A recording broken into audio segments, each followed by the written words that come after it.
Janine Gutierrez, pinuri sa pagdalo sa Tokyo Film Fest.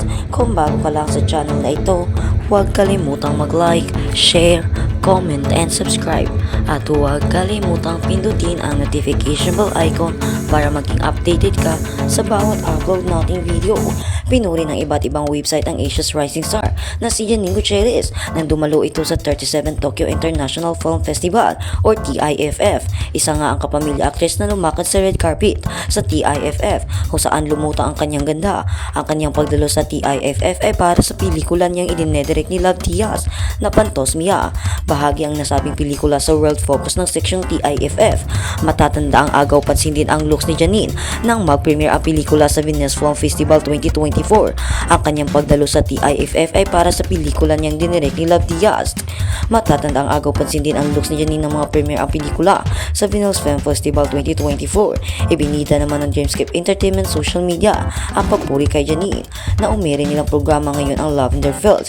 Say nila sa caption, "We are so proud of you, kapamilya." Nagpasalamat naman si Janine sa kanyang komento sa Instagram post ng Dreamscape Entertainment. At sa kabilang banda, Janila Salvador happy to reunite with Marlon Martel in Hulingiti MV. 9 years after the film Haunted Mansion, Janila Salvador and Marlon Martel reunited in the music video of the latter's new single Hulingiti, showing the on-screen tandem in a period romance. The on-screen tandem known as Marnella gained popularity after starring as Nikki and Nicolo in the morning drama Be Careful With My Heart. They went on to star in the series Oh My G and episodes of Maalaala Mo Kaya and Once Upon a Time. Years after their last project, Salvador and Martel teamed up for the music video of the latter's new single, which the actor-singer said was nice experience. It was fun, it was nice to work with Marlon again. Of course, it was nice kasi yung concept namin was I love you since 1892, Salvador told the Inquirer Net on the sidelines of the Opulence Ball. I Love You Since 1892 is an online novel written by Mia Alfonso and was first published in Wattpad, set in the Spanish colonization, that tells the story of Juanito Alfonso and Carmelita Montecarlos, which is represented during the phases of Martel and Salvador. Salvador added that she's aware that her fans wanted to see her in an adaptation of the novel with Martel, saying that they too have been waiting for it. Everyone was looking forward to it. Nakakatuwa. I actually feel bad kasi matagal na nilang hinihintay ang adaptation pero wala pa rin. Pati kami naghihintay. If it happens, it happens. Everyone was looking forward to it. It makes me happy. I actually feel bad because they've been waiting for an adaptation, but that's not here yet. Salvador recently worked with the Thai actor Win Witawin in the film Under Parallel Skies and started in the Metro Manila Film Festival 2023 entry Malyari. Meanwhile, Mortal appeared in an episode of PG's Batang Quiapo ang nag-aapoy na damdamin in 2022 and 2023 respectively. At sa kabilang balita naman, Rofemi Kento heads a new film project with director Joyce Bernal. Masikip sa dibdib the Bobita Rose story in an interview with reporters on the Opulence Mall red carpet last October 31. Kwento gave a brief teaser of her upcoming film with Bernal titled Ang Babaeng Blankong Sistema. Mayroon po ako for VMX with direct Joyce Bernal. Magre-reunion kami. Maganda ito para sa lahat ng kababaihan, she said. Quinto shared that Alessandra De Rossi was tapped to write the film's screenplay, with scenes set to be filmed abroad. The actress comedian, however, didn't disclose when the film will be released to the public, cast members, and storyline, among other details. Kento also hinted that she would like be part of Quinto and Paolo Avellino's upcoming film. Although she didn't disclose it would be Star Cinemas, My Love Will Make You Disappear, or it would be a different project. Ang babaeng na blank up ng sistema. Marks Quinto and Bernal's reunion after working together in the films Masikip sa Dibdib, Super B and Bobo. Known for her company's witty remarks and her signature Go Go Go catchphrase, Quinto was popular fixtures in the Philippine pop culture.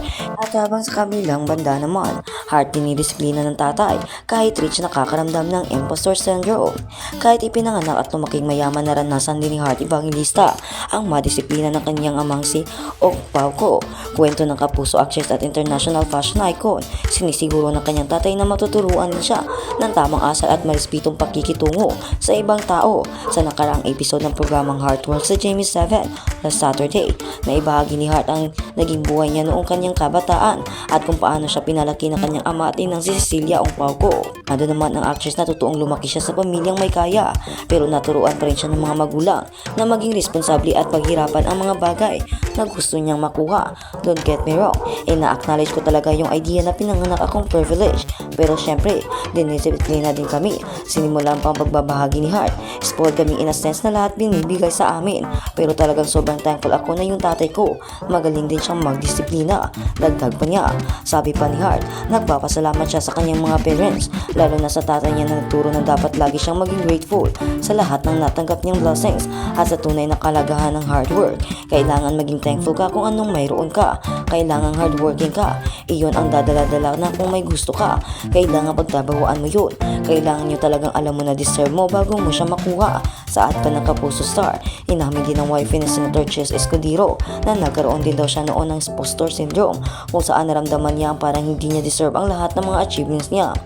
But as time goes by, I give myself a tap at the back na sinasabi ko sa iyo na you deserve it because hindi mo lang ito pinaghirapan. Halos makipaglaban ka para dito. Pahayag pa ni Heart Evangelista. At sa kabilang banda naman, relasyon ni na Camille Prats at Carlo na pornada. Knows niyo ba ang dahilan kung bakit walang naging jowang artista o manliligaw man lang si Camille Prats noong kanyang kabataan? Inamin ni Camille na naging crush at puppy love niya ang award-winning aktor na si Carlo Aquino noong mga bata pa sila at nagsisimula pa lamang sa mundo ng showbiz. Kwento ni Camille, totoong minsan na rin siyang nakipag-date noon si Carlo, pero napornada daw ito nang pumasok sa eksena ang kapatid niyang si John Prats. Sabay na nag-guest ang magkapatid sa Fast Talk with Boy Abunda at dito nga nausisa kung sino ang first love ni Camille na ang pangalan daw ay nagsisimula sa letter C. Simulang reaksyon ng Kapuso actress at TV host, hindi pa mamatay-matay yan Tito Boy ha. Say pa ni Camille, hindi naman daw niya kinukonsider na first love si Carlo, kundi puppy love lamang. Hindi ko naman dinideny, diba? Hindi ko naman dinideny. Pagbabalik tanaw naman ng nakakatandang kapatid ng actress na si John Prats. Nagkasama raw sila noon ni Carlo at Stefano Mori sa bandang GCS. Wala raw siyang kaalam-alam na nililigawan na pala ni Carlo ang kanyang sister Raka. I can still remember nung nangyayari yung mga moments na ganyan. Syempre, GCS banda kami. Tapos hindi namin alam, pinupormahan pa nung isa yung kapatid ko. Nung nalaman ko talaga, para kaming huwag natin pansinin yan Stefano ha. Natatawang kwento pa ni Chan.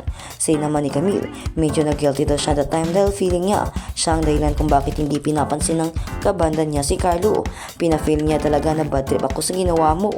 Say pa ni Camille, sobrang protective raw talaga si Jan kay Camille na siyang naging dahilan kung bakit wala na raw siyang naging manliligaw o karelasyon na artista kasi lahat ng kaibigan niya. So parang lahat bawal ng ligawan si Camille kasi kilala si Camille si Kuya. Revelasyon pa ni Camille Prats.